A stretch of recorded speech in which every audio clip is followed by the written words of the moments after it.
नमस्कार साथियों, आप एनएमएफ न्यूज देख रहे हैं। आपके साथ मैं हूं अनुपम प्रसून। आप सबको पता है कि ऑपरेशन सिंदूर में भारत की जीत की विजय गाथा दुनिया को बताने के लिए भारतीय दल अलग अलग देशों के दौरे पर है और इसी दौरान रूस भी एक प्रतिनिधि मंडल गया था भारत का।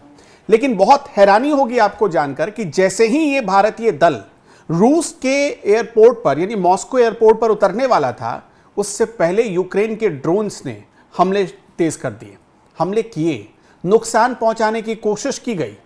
और उसके बाद ही यह सवाल खड़ा हुआ कि क्या यूक्रेन भारतीय दल को टारगेट करना चाहता था।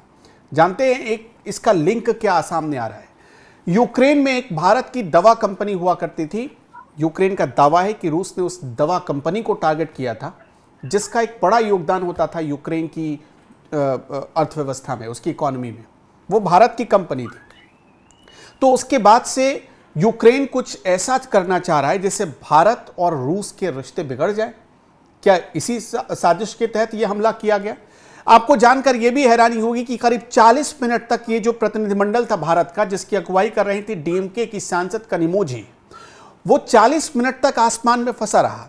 लैंडिंग करने की परमिशन नहीं मिली क्योंकि लगातार ड्रोन अटैक हो रहे थे और ठीक उसी जगह पर जहां पर भारतीय दल का यह विमान उतरना था। इसके पीछे क्या साजिश है? क्या यूक्रेन कोई मैसेज देना चाहता है भारत को, या रूस को भारत के साथ लड़ाना चाहता है? वजह क्या है? मेरे सहयोगी पंकज मेरे साथ जुड़ रहे हैं। ये हम मैप पंकज कुछ दिखा रहे हैं। हमारा प्रतिनिधिमंडल गया है, ऑपरेशन सिंदूर में भारत की जीत कैसे हुई ये भी हम दुनिया को बता रहे हैं।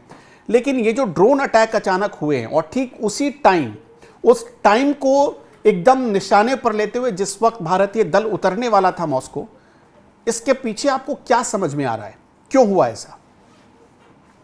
सबसे पहले टाइमिंग देखिए। ये रडार डाटा के जो है, जो आप दिखा रहे थे मैप पे, वो बता रहा है कि भारतीय प्रतिनिधिमंडल का विमान मॉस्को के ऊपर उस वक्त उड़ान भर रहा है। और इसी वक्त फिर वो दिखा रहा है, जो रेड ब्रैकेट में है, दिखा रहा है कि वो कैसे जो यूक्रेन के ड्रोन्स हैं वो उनको मार रहे हैं। ये विमान है जो ऊपर उड़ रहे हैं सारे मॉस्को के ऊपर, और जो पीले रंग का है वो रशिया का है।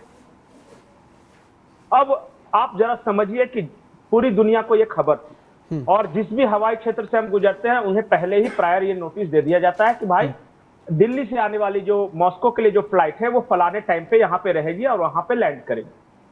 उसी वक्त जब आसमान में थी, मॉस्को के आसमान में, अचानक ड्रोन हमले शुरू होते हैं यूक्रेन की तरफ से। बाल बाल बचे हैं भारत के प्रतिनिधिमंडल के सदस्य। इन्हें लगभग, अच्छा, आपको रोकना चाहूंगा, इस तस्वीर को दिखाइए, रोकिए जरा। ये तस्वीर जो आप रेड रेड डॉट्स देख रहे हैं और लाइंस देख रहे हैं, ये है ड्रोन अटैक की। फ्रिक्वेंटली ड्रोन अटैक हो रहा था उस जगह पर, उस डायरेक्शन में। अगर आप इसे देखेंगे, वो डायरेक्शन आप देखिए, इनके डायरेक्शन किस तरफ हैं, उसी जगह पर जहां भारतीय प्रतिनिधिमंडल का ये जो पूरा उनका विमान था वो लैंड करना था। रूसी अधिकारियों के मुताबिक एयर डिफेंस फोर्स ने पूरी रात 105 ड्रोन मार गिराए, जिसमें 26 तो मॉस्को की तरफ उड़े हैं। मॉस्को के मेयर सर्गेई सोबयानिन ने खुद ये बताया है, ये जानकारी है रूसी मीडिया के हवाले से। मॉस्को से लगभग 400 किलोमीटर दूर येलेट शहर पर यूक्रेन के ड्रोन्स ने हमले किए हैं। इसके अलावा एक और बड़ी जानकारी आ गई है, शेर मैथियो, डोमोडेडो और झुकोवस्की, ये ऐसे इलाके हैं जहां पर टारगेटेड हमला किया गया है और खास तौर पर इन्हीं इलाकों में भारतीय डेलीगेशन को जाना था, उनकी बैठक होनी थी। जी पंकज जी। उस वक्त फ्लाइट ऑफ, जिस वक्त हमारे देश का विमान प्रतिनिधिमंडल के साथ आसमान पे था, उस वक्त अचानक मॉस्को से यह घोषणा होती है कि फ्लाइट ऑपरेशन अभी फिलहाल बंद किए जा रहे हैं क्योंकि ड्रोन अटैक्स हो रहे हैं। इस वजह से जरा सोचिए कि हवा में है और उस वक्त इस तरह की घोषणा नीचे से की जा रही है। जो भारतीय दूतावास है मॉस्को में, उसने सुनिश्चित किया कि ये सेफली लैंड करे, और जैसे ही लैंड किया पूरे प्रतिनिधिमंडल को बचाते हुए वहां से ये निकाल कर ले गए हैं सेफ जगह से। और फिर बाद में इंडियन एम्बेसी जो वहां पे है, वहां पे इन सारे जो स्टाफ हमारे जो मेंबर्स गए थे उन सब ने वहां पे रखा है। ये है, दरअसल ये बहुत बड़ी साजिश थी। आपने बिल्कुल सही कहा, ये यूक्रेन की तरफ से साजिश थी कि रशिया के धरती पे भारत के प्रतिनिधिमंडल को कुछ नुकसान पहुंचे और जिससे रूस और भारत के रिश्तों में खटास पैदा हो, तनाव पैदा हो और इसका फायदा उठाया जा सके। देखिए, ऑपरेशन सिंदूर के बाद एक बात तो स्पष्ट हो गया है कि भारत की डिपेंडेंसी यूरोप और अमेरिका पे नहीं है रक्षा मामलों को लेकर। यूक्रेन कुछ नहीं है, वो यूरोप का पपेट है या अमेरिका का पपेट है। वो पीछे से बैक वही करना है, ये तो सिर्फ आगे से लड़ रहा है। तो यूरोप और अमेरिका ने यह कहा कि अगर हम रशिया से भारत को दूर कर दे तब हमारा काम बन सकता है, और इसलिए यूक्रेन द्वारा वो ड्रोन हमले कराएंगे। और मैं आपको बता दूं कि यूक्रेन के एयर ऑथोरिटीज को खबर कर दी गई थी क्योंकि हमारा सर्वदलीय जा रहा है और कौन से फ्लाइट से जा रहा है, ये सारा कुछ पता था। क्योंकि जब फ्लाइट मैप देखिएगा तो यूक्रेन के एयर स्पेस से भी थोड़ी देर के लिए गुजर के तब रशिया पहुंचता है। तो इसका मतलब यूक्रेन के एयर स्पेस को ये इंफॉर्मेशन होगी कि फलाने नंबर की फ्लाइट जो है दिल्ली से आ रही है और यहां पे जा रही है। उसी वक्त उसने अटैक किया। सोचिए, इसका मतलब ये जानबूझकर किया गया। खैर, वो किस्मत अच्छी थी, ये बच गए, नैरो एस्केप था। लेकिन दुनिया के इतिहास में ऐसा पहले कभी नहीं हुआ है कि एक अंतर्राष्ट्रीय प्रतिनिधिमंडल जा रहा हो किसी देश में और दूसरे देश ने उस एयर स्पेस में ड्रोन अटैक किया है। और ये सरासर, मैं यूक्रेन को तो मानता ही नहीं, यूक्रेन तो पपेट है। सरासर ये यूरोप और अमेरिका की साजिश थी भारत और रशिया को दूर करने के लिए। बहुत बहुत शुक्रिया आपका पंकज जी इन तमाम जानकारियों के लिए।